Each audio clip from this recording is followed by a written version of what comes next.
right, good afternoon, everybody. Today is Wednesday, June 30th, and wow, what a great couple of days of soccer over in Europe, right? Right, Mike? Absolutely, absolutely. It's I think it's pretty funny, like not trying to be like the I was on there first guy, but everyone in America now is all like, oh, this is so exciting because there are Yeah, like 8 goal games, and we're both all sitting here like, yeah, we kind of told you that's how it was, but yeah, so what it's all about. huge games and exciting games, and then even more better games coming in the quarterfinals. But Mike, how you doing? I'm doing good. I mean, I think I watched every game. It was I just so yeah exciting. yeah it was incredible. I think I got caught at least a piece of every game. So we're gonna start all the way back to the first quarterfinal, or not quarterfinal, knockout round game, I guess, Sweet 16, whatever you want to call it, and with Denmark and Wales. I'll let you take it from here, Mike. There you go. You could explain it, and then I'll hop in. Yeah, this one I was a little surprised. Denmark won 4-0. I think going into it, all the odds were favoring Denmark, which I was a little surprised by, especially since they don't have Ericsson. I thought Wales Yeah, would do better. I mean, I love to see Denmark win. It's a great story that they kind of united after the the tragedy of Ericsson, and they're I mean they're in the quarterfinals now, and yeah. they have like a It, bit it, of a favorable matchup coming up. So yeah, and I mean they've scored 8 goals in the past 2 games. I mean, like, where did that come from? That's just yeah, like a flurry of stuff. So yeah, I mean, we'll obviously get to some of the other big guys dropping out, but I feel like now that, and we'll get to it, but Belgium and Italy playing, I think those are the two best teams left, in my opinion. So yeah, they're going to knock each other out. So I think we're going to have a really interesting, Final Four, and I think we could have a pretty weird, like even just neck or the quarterfinals, but looking forward to yeah. that. Yeah. And then obviously, I don't know if you saw it, but after the Wales Denmark, they asked Gareth Bale if it was his last game in a Wales jersey, and kind of just walked away, didn't answer. I think it is. um, but I guess I don't know. I don't think they're going to qualify for the World Cup, so it's going to be interesting. But um, yeah, he did everything, but it's a little hard to carry all the load for such a long time, and with tired legs, like we kind of talked about. So yeah. So and then let's hit into Italy and Austria. Uh, I thought Austria was in the driver's seat for a while. I thought for Yeah. sure they were gonna get it, and it just didn't happen. But Italy didn't look good. I'll say that they didn't look good. I was very surprised, and even I think one of my buddies or my dad might have said it, and he doesn't watch much soccer, but he was like, "Yeah, I mean, Italy had looked the best so far, and then they came into Austria, and Austria had obviously a game plan to what they were going to do, but yeah, I mean, what did you think of the Italy Austria game? 2-1. I think the first half Italy definitely had control. Second half is Yes. definitely Austria, and then I think once it goes to extra time, it's kind of just Italy's just a better team, so they just kind of outlasted them. Like Yeah. their bench is better, and both of their subs scored, Chiesa and Pessina. But Yeah. I mean, it kind of showed that like they're not an invincible team. Like Yeah, they can definitely. be, Definitely. And I mean, Austria, like I said, they played. I mean, it almost seems like all these guys, except for Denmark, which is crazy because they score 4 goals. But I mean, so you figure if you're an underdog coming into one of the big giants, I mean, you're going to have to play defensive. You're going to have to, and like you said, in Italy controlled the ball a lot in the first half, but in the second half, I mean, it looked like Austria was dominating possession. They were having more chances, and yeah, but I mean, I think Donnarumma is going to be really, really good. I still think he's really young, so he could make some mistakes, but I think they're set for a while. And like I said, Austria.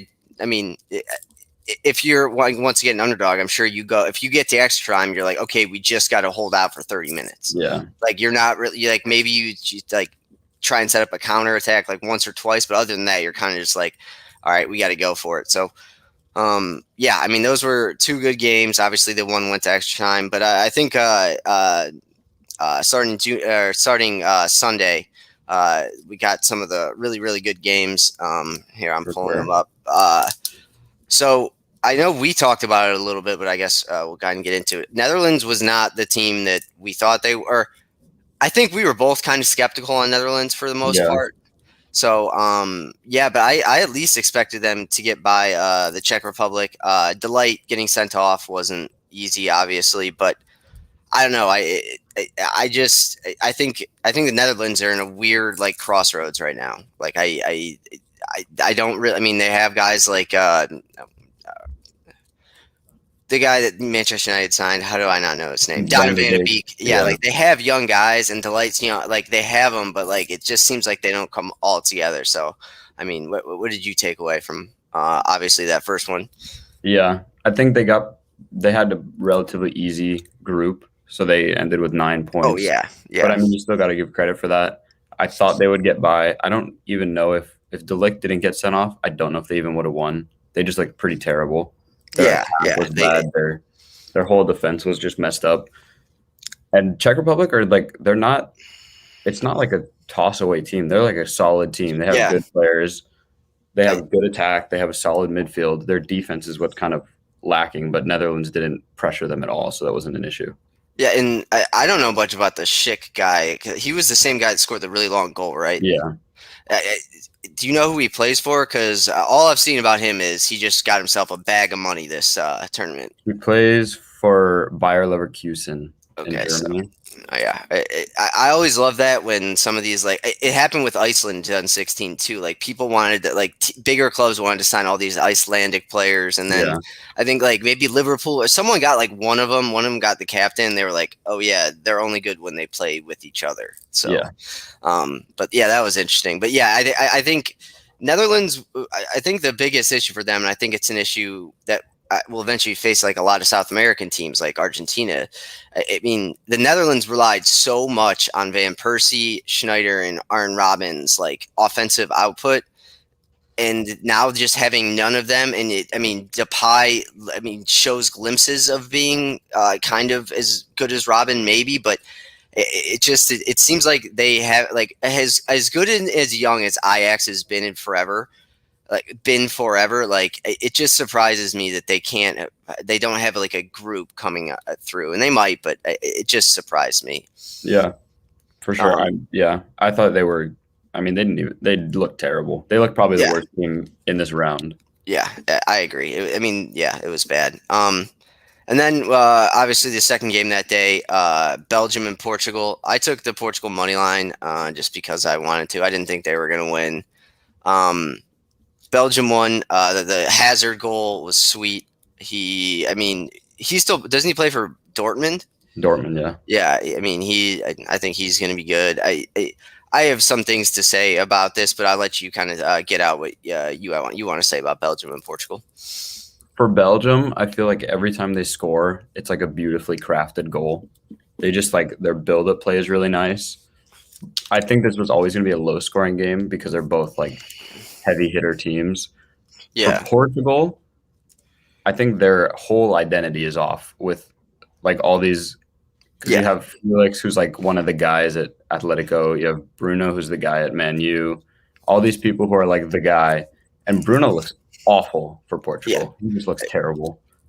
I don't know if I told you this. Maybe I was thinking about it. I might have texted you. I mean, I think there's an argument to be had that Portugal would have been better off without Ronaldo in this tournament. I mean, he did score the goals. Granted, they were. I mean, two of them were a tap in and a penalty, but it's so weird to me because like I view Ronaldo as probably the best ever. I'm a Ronaldo guy, not a Messi guy. Whatever, Mhm. doesn't matter. But just to see the way like Zlatan was able to stay with the Sweden team, and like it's obvious that it was his team even when he was older, and they still had success. And it seems like now that like the younger players that are coming up through the Portugal squad, like Ronaldo's almost like in the way. It feels like sometimes, and he deserved. I mean, they're never going to say like no, you can't play on the team, like just because he's been incredible, and he's still incredible.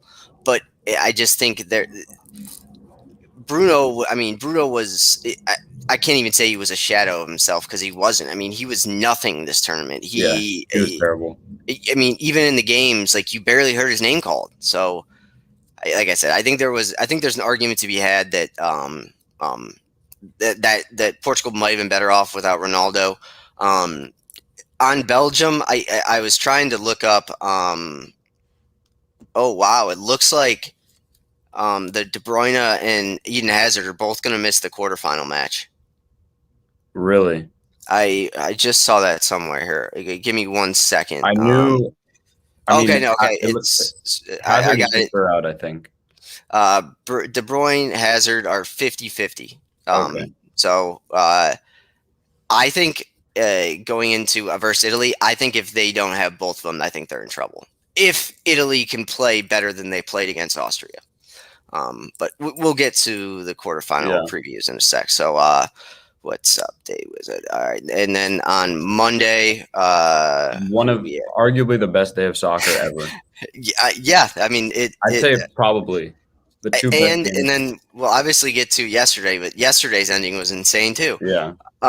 So obviously the first game, Croatia and Spain. I mean, just the way that Croatia like tied it up and came back, and then I watched some of the extra time, and I mean, I'm not going to take back my comments on Alvaro Morata because he still only scored one goal, but he did look better in that game, and the one goal he did have was incredible. I mean, such a nice first touch to bring it down and then just blast it. But yeah, I was impressed definitely with Croatia. I was the player that I've been most impressed with this entire tournament is probably Luka Modric, just because he's like he's what is he? He's gonna be like 36, 35, I something think like so. that, and he just is still controls that midfield, does everything they need him to be, and it stinks that they're out, but I mean Spain looked good. Their defense is obviously going to be an issue considering. I think Spain might be another team where they've had Sergio Ramos and who's PK. yes, Gerard Piqué. Yeah. Yeah. They've had those guys back there forever, and so uh, I think it's interesting. I don't know. What did you think about but you're right. It was. I mean, if any American, like, obviously this is just cliche, but if you want to go watch why you should watch soccer, go watch the highlights from that 5-3 game. Yeah. It's kind of like I feel like no one expected it from this game because it's kind of like two forgotten teams. Like Yeah, everyone just thinks of Spain. They're switching the guard. It's all these young guys. No one knows them. Croatia. Oh, they made it they got second place in the World Cup. Now they're all old. But I mean, they both look good. I mean, I actually thought Croatia was going to win after they tied it up, but it kind of happened with Italy and Austria where Spain kind of yeah. they just had more like energy going in. That's what it is in the extra time. It's just whoever's fitter. I agree, and I also think that's where I mean it's obvious, but that's where depth plays in. Like Yeah. I don't think I doubt Croatia has as much depth as Spain does. Like Spain can bring someone in the extra time with fresh legs that is either like as good as the player he's taking off or just slightly below, like lower, and so I think depth really plays a huge part in that. Um, but yeah, I think we have to move on to now probably the most shocking result of the week so far. To be fair, though, we both said it could happen for Switzerland. We did say We that. both I said think that. you probably said it more than I did because I've been pretty high on France. But yeah, I you can start because we texted about it. Like, so you could start. This was a wild game. Just Wild. It was awesome. every goal was just amazing. This first Switzerland goal, it was kind of surprising. I mean, no one expected anything from Switzerland against the world champs. Yeah. And then it looked like France just they were like, okay, relax, Switzerland. Benzema scored 2 back-to-back after Lloris saved the pen. And basically, like in like 90 seconds, he scored. Yeah, amazing goals too. The first goal was an amazing touch, and then he kind of just got a tap in, but it was like a nice play. And then Pogba scored Pogba's goal was nice, a screamer. Yeah, and then of course Pogba had to do his little celebration. It wasn't even a celebration; It was 7 celebrations. Yeah, he kept doing different dances and stuff. I'll always love Pogba just because I think he's like eccentric and hilarious. Yeah. But yeah, and then obviously it went to extra time, and I mean, you talk about being have more depth, and we just talked about it. I get you would think France has more depth, but I think the Swiss really wanted it, and I blame. I obviously want to like give credit where credit's due. Like we want to give Switzerland a lot of credit, but France kind of blew it. Slash, I think they underestimated Switzerland. Yeah. I mean, just going back to the 90th minute equalizer, Hmm. that was just an amazing thing to see. From like you don't expect much from Switzerland as a country for soccer, but it was just amazing. But Yeah, like I think Switzerland did what Austria couldn't, and they kind of just outlasted until pens because they yeah, knew like the people coming on for France. You have Sissoko, who's like a yeah. starter at Tottenham, Giroud, who's like the best French striker ever, and uh, who else came on? I don't remember who else came on, but I mean, they had like they knew they were out of their depth, so they knew they had just last till pens, and we'll see what happens because pens is just it's just 50-50. It, we need to have a conversation about that maybe at a different time. I'm caught in between the thing on penalties where I'm like, okay, they either need to like move them back a little bit or like they need to benefit the. I just think they need to change it in some way. But yeah, I'm wrong. And then, of course, I mean, and that's why I don't. I mean, it's the only way you can do it. I just don't like it as much when it goes to penalties. Like I think they should play like cricket and just keep playing for days until somebody scores. But um, I mean, I think players have gotten so good at penalties now that you really like if you're a goalie, you just want to get a fingertip on one of them and pray, basically. So, and then of course, I mean, it had to be Mbappe. His reaction was weird. Everyone's reaction was weird. I don't know. What you think?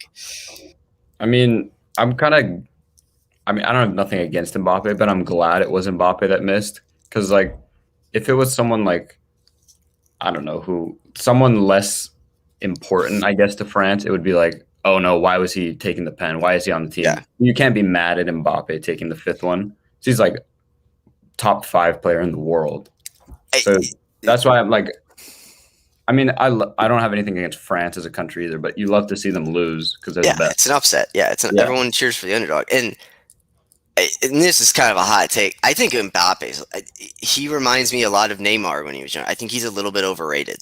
yeah, He's great, but then again, like in my opinion, I need to see him play outside of France. Like, that's true.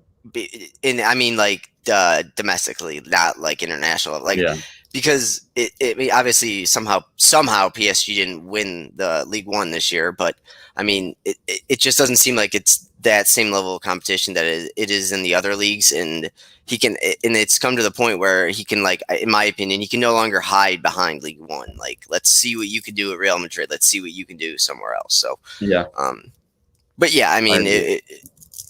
it is what it is, and penalties are like, even though I just said I would rather them play forever. Like penalties are just so awesome because the whole time it's just like you're sitting on your hands. You have no idea, and that's why it's been awesome watching this because if it was the United States in these penalty kicks, I would be like Losing it. Yeah, I would be losing my mind.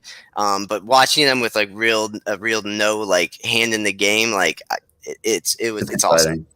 Um, The thing I like about pens, but this isn't really just penalties, it's just kind of like how soccer is done as a whole, is there's no commercials during it. It's yeah, just gonna like all 10 happen. And yeah. especially in this game, if you look at the five names taking the France ones, Pogba, Giroud, Thuram, Kimpembe, and Mbappe, and I don't think anybody knows one person that took a Swiss penalty. So Oh no, that's no, just not fun. not a single one. I mean, wait, did Shakiri take one? No, because he got subbed out. Yeah, so then I don't know. Yeah, It no. was Gavranovic, Shar, Akanji, Vargas, and Mamendi. Yeah, I Yeah. So you love to see that. yeah, Those it's five people you never hear about. like I said, I'm with you. I have nothing against France, but it's nice to see him. Nice to see him knocked down a little bit. So we'll go Yeah. with that. And then we'll go to yesterday, and I don't know, probably the biggest win in English football since English soccer since. the 60s or the 50s, Yeah, like 70s. I want to say like I keep telling myself like it's probably got to be like somewhere in the 2090s. No, but I mean, I guess it probably is back all the way to 1960, When they won 1970. the World Cup. Yeah, so they outlasted Germany. Germany didn't really impress me. There's an article if you want to look at it later. It's on ESPN. It's about Yogi Low, how like his coaching. It's difficult to describe because basically like in 2014 they had the best team in the world by far. Like they Hmm. had all these young guys, and it's basically come now that to 6 years later you're kind of out in the knockout rounds. England was the better team in my opinion. If there's going to be an MVP of this tournament, it would probably be Sterling A because he has the 2 goals, but Jack Grealish and Luke Shaw on both those goals. Like Yeah, Jack Grealish was incredible, and then I mean I got to give props to my boy Luke Shaw. I mean Luke Shaw. I mean in the first goal, the pass across that's easy doing, but like he was up at the second goal, he was in the middle like directing things. So that was great for Luke Shaw. I At this point, like I know we've said it the whole time, and maybe you have a different opinion than me. I'm kind of cheering for England at this point. yeah. Like I would like to see them win. I talked. What did you have on the England Germany game? For on the Germany side, I was like pleasantly surprised with Kai Havertz because I was Yeah, he really did. unimpressed with him in Chelsea. But Hmm. he kind of came into it and he looked really good. I think even though he had the terrible miss, Thomas Muller looked good. Yes, yes, And and I mean, he's just a fun story that he's been at Bayern since he was like 7. yeah, But Germany looked bad. For me, for England, I still to get it out of the way. They've not conceded a goal. They haven't lost, but they just don't look right yet. I But I think agree. they look better this game with the 3 at the back, and it kind of allows Luke Shaw and Trippier, I think, was on the right to kind Yeah, of get up, and they have more attack. But since they're playing the double pivot with Phillips and Rice, they need those 2 fullbacks to get up. So I think that worked. I'm glad Kane got a goal. I mean, seeing him kind of do the butt slide, just kind of taking it in, yeah, and the yeah. fans are going absolutely crazy. I So think Jack Grealish needs to start too. He's I, so good. yeah, he's been like it.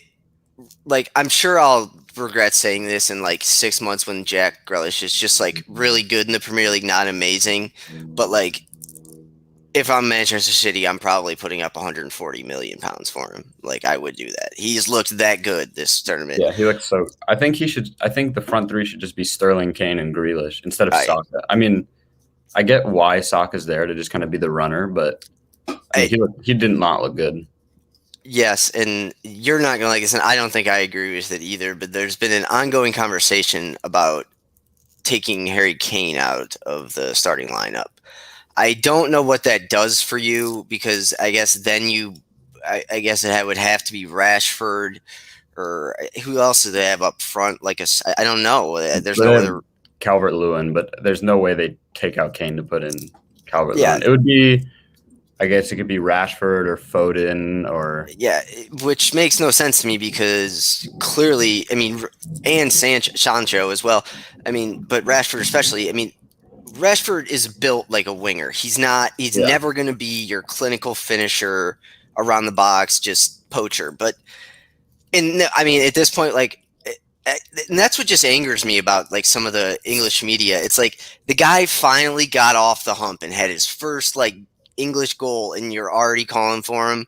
Which is, I know we do it in the United States too, but it's just like, I mean, let the guy live. And it's not like they have like Mbappe sitting on the bench behind him. So yeah. I just Well, thought that was interesting. my thing is, what's the point of taking him out? Like, he may have not scored in the group stages, but he's the best player on the team by far. Yeah. He's, It, I mean, he could easily be the best striker left in the tournament. It's him. It's him or Lukaku. I'd probably take right now. I'd probably take Lukaku because he's been insane for the past year. But yeah, I mean, taking Harry Kane out, I don't. I mean, we've It doesn't talked make about sense. He's yeah, also the captain, which I mean, everyone's always says, "Oh, you never hear him talk," blah blah blah. But there's a reason he's the captain. It's not like they just gave it to him because he's good. He and obviously has something. yeah, I mean, Yeah, I mean he's he's the man for a reason, and Yeah, it, we've talked about England's weaknesses, and we've kind of talked about like how they just haven't looked right. I would say none of that has anything to do with Harry Kane, though. Like yeah.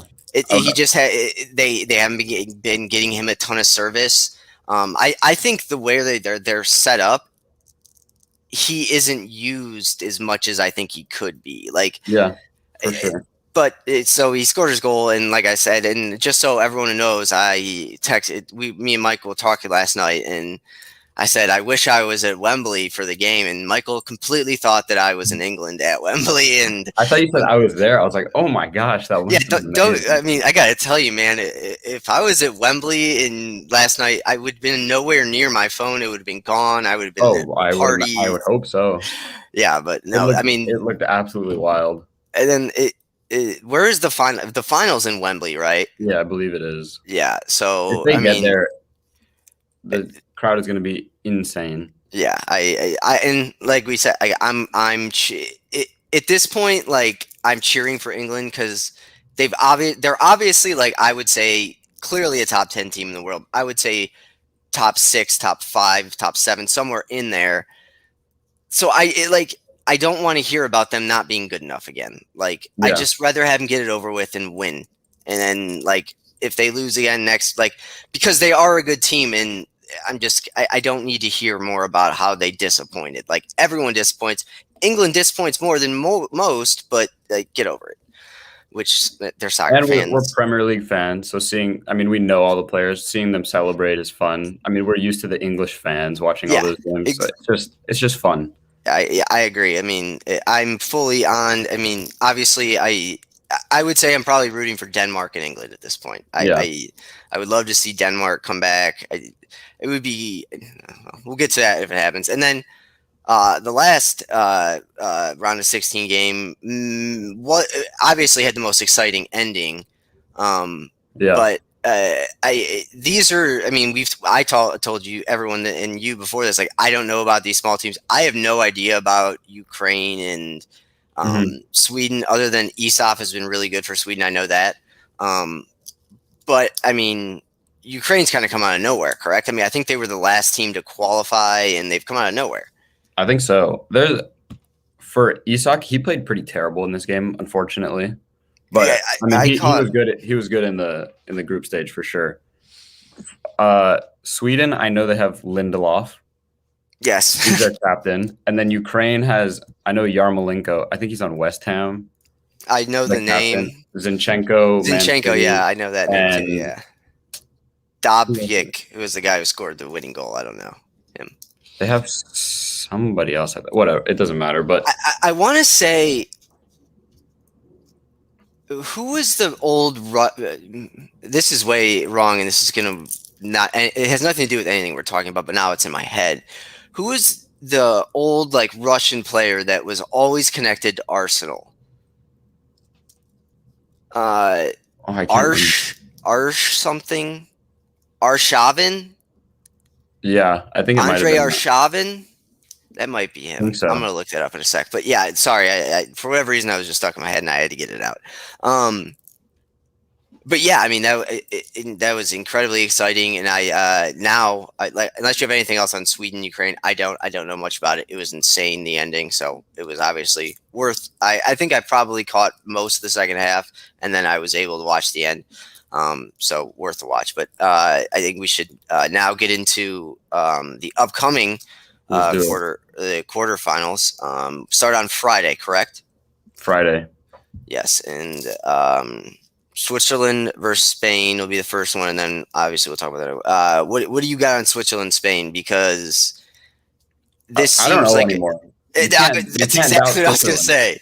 I was like, I mean, I don't think Switzerland should be in the same ballpark as Spain, but they beat France, so The I'll only be thing for cheer. me, I feel like, sorry to interrupt you. I No, you're think good. usually, unless it's like an amazing Cinderella story, usually when a team upsets a big team, the next team to play them is like, all right, no Yeah, messing around. We kill them right from the get go. So I wouldn't be surprised if Spain kind of goes off because they kind of get on these like random runs of scoring a lot, and I or mean, they get zero. They either get like yeah. 5 or 0. Yeah. So I'd either expect a 0-0 or a 0-1 Switzerland win or like a 4-1 Spain win. Yeah, I completely agree with that. I agree. And then I probably Could unfortunately, arguably probably the best match so far. It could be so the far. final. It could be Yeah. the final. Hold on, let me close my door 1 second. Yeah. So we have Belgium, Italy. I'm an Italy fan. I would have to choose Italy, but Belgium looks good. If what Justin was saying about De Bruyne and Hazard being out, I would choose Italy. If Hazard is in, Sorry about that. no worries. I was just talking about if Hazard and De Bruyne are out. I just read the first thing and it said 50-50. I don't know, but who are we I on? imagine Hazard would be out because it looked like it was one of those where he took a step and instantly knew he pulled his hamstring, and he's been kind of fragile. I think De Bruyne would probably at least come on as a sub. Yeah, I would have a hard time believing that De Bruyne, like after, unless it's a serious injury, like he can't take any more rap for being injured anymore. Yeah. I don't think so. I think he'll go out there. I think this game is really all about which Italy shows up. Do we get the Italy from the group stage or do we get the Italy from the Austria game? So I would favor. I will, and I'll make. I like Belgium to win like 2-1. I would say, but then again, like I said, I could be wrong, and this is the part of the like when you get to so deep in these tournaments with soccer, like you just really don't know. So, Yeah. but I think Belgium's the #1 team in the world for a reason, and Lukaku is just a men amongst boys up front, in my opinion. Yeah. I'll be the devil's advocate, and I've been taking Italy the whole time. I'm going to take Italy. I think this Austria close call was just about the best thing that could have happened to them. Kind of woke them up, and the announcers were saying throughout the whole game, if Italy does go on to win, they're going to remember the Austria game as like a turning point. They thought they were invincible. They almost lost to a tiny team. They're obviously not going to take Belgium lightly, but I think Italy's defense, especially if Chiellini can come back, it's like built to stop Lukaku because they're not fast. Lukaku's fast, but he's not going to. It's all power with him. Yeah, and if it's Bonucci and Chiellini, they're both big guys. They're built to handle Lukaku. Yeah, so I mean it's going to be a great match, and I think it goes without saying. Game, whoever's listening, please. Yeah, I think it goes without saying. We just want a good game. So yeah. But yeah, like I said, it wouldn't surprise me either way. But I'll go with Belgium. You can go with Italy. And then the other two quarterfinals are Czech Republic versus Denmark. This just like just looking because I'm on ESPN right now, but like going from the quarterfinals on Friday and then to the quarterfinals, it's a big steep drop off in talent level, I'll say. But who knows? Hopefully, like we said, hopefully they're good games. The first game on Saturday, July 3rd, Czech Republic and Denmark. In my opinion, if there ever was a Cinderella story, it's gonna be Denmark, and I think they will end up losing to England in the semifinal, but I think they get through this. Yeah, I agree. I think Denmark, there's just too much riding on it. They're just too unified right now. And the Czechs, they've looked good. Don't get me wrong, but we see it all the time in sports. There's just something going on with Denmark that I'm like, you know what, might as well just keep picking them. Yeah, so. There's some magic with them for sure. And then Ukraine and England. I would, on paper, England has to be the favorite. I'll tell you right now, if they don't start Harry Kane, I'm going to be mad. I think you're going to be mad. I think everyone in England's going to be mad. Do you know where this game's being played? I don't think Southgate's that dumb. I don't think so either. You got to give him some credit, I think. You can't not start Harry, especially against this, Ukraine isn't like a towering team. They're not going to Harry Kane, if he gets the right service, I think they're going to have to run the same formation, get him the ball as much as you can. And he makes good decisions with the ball. Harry Kane? Yeah. Yeah, no, yeah, I more or less brought that up earlier because I thought it was crazy. I mean, Yeah, yeah, yeah, Harry Kane is going to be out there. I think that if anything, I think they know. I think they have a little pressure off them kind of right now, while also knowing that there's still a lot of pressure on them. Like they got through that, but now they have an easy team. I don't think they'll overlook Ukraine. Um, and I'm hoping for a Denmark England semifinal. I think that'd be awesome. Um, I'll take England. I would like to see in an England win. I would like to see them have to like work really hard on defense at least, just to yeah, see because it'll be interesting. Because I mean, let's be honest. If England is going to go to the England won't play a really dominant offensive team unless they get to the final. You would think, or like yeah. a dominant striker, I would say. So, Well, they're. I mean, their final four on that side of the bracket is Czech Republic, Denmark, Ukraine, and England. They have to be favored oh, I mean, I would, easily. yeah, easily favored, and yeah, I agree. I'm trying to. Do you know where that game, that match is being played? I can tell you right now, it is in Rome. Okay, I was trying to look it up. So Wow, it's their first game outside of Wembley, England's. I I think England's probably going to travel pretty well to Rome. It wouldn't surprise me, but Yeah, yeah, I mean, I honestly I expect them to hold another clean sheet. I expect them to win like 2-0, 1-0 or something. I don't really expect them to like open the floodgates. I think they kind of got some rattling. you got a chopper in your house, I bro? think it might be. There's always helicopters around here. I think they need to keep a clean sheet to kind of build more confidence because, especially if Denmark gets through, they're not going to be easy. And I will say, Pickford's his name, right? Yeah, He's looked good. I'll say good. I mean, he has. I don't think he's had much test really, but I actually think he. I think they might have. England might have actually found like a decent keeper after the nightmares they have had with Joe Hart and then Austin Green. So, but yeah, I think Pickford's one of the odd keepers for England where he's bad for his club and really good for the country. yeah. He's Because not that good I've for watched him in the Everton. Premier League, and I'm like, I can't believe this guy is the Yeah, best that England can come up with. But no, you're totally right, 100% there. I guess obviously we'll convene probably after the quarterfinals, bring another show back on. Have you been following Copa America at all? yeah. I've been watching the highlights. I'm not. It's kind of for me. It's kind of weird to watch soccer like in the evening in America because I'm so used to just watching English soccer where it's in like early in the morning. Yeah, So like I'm usually not around to watch it, but I'm gonna definitely try and watch the quarterfinals because I'm a big Messi fan, so I'm rooting for Argentina. I would love to see him get a trophy. I think yeah. I mean, he obviously deserves a country trophy. He doesn't have one He doesn't at have all any.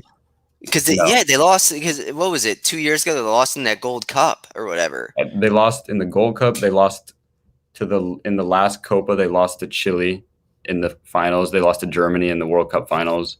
I think he has like a U21 World Cup trophy, but I mean Yeah, that no. doesn't. Yeah, I mean, Ronaldo got lucky with his. And if anything, Messi deserves double the trophies that Ronaldo does. But I still like Ronaldo because he's tall. yeah. So, It's like, really each their own. You just like one more than the other for and no real reason. and the reason that I like that so much better than like the LeBron MJ argument is people are just like, okay, like they're like you're like I like Ronaldo, you like Messi, okay, like we I don't think have it, to argue about it. Like, I think it's because they're playing at the same time, which helps, and they're also not exactly the same position. yeah, I So mean there's they're like differences, but you also just recognize how amazing they both are. yeah. All right, well, I got to get out of here. I have to Yeah, get on another call here. So, we'll reconvene after the quarterfinals, and I guess that we're a pro England, pro Denmark right now. So that's it. We will see you probably next week. All right. Anything else, Mike? that's all. All right.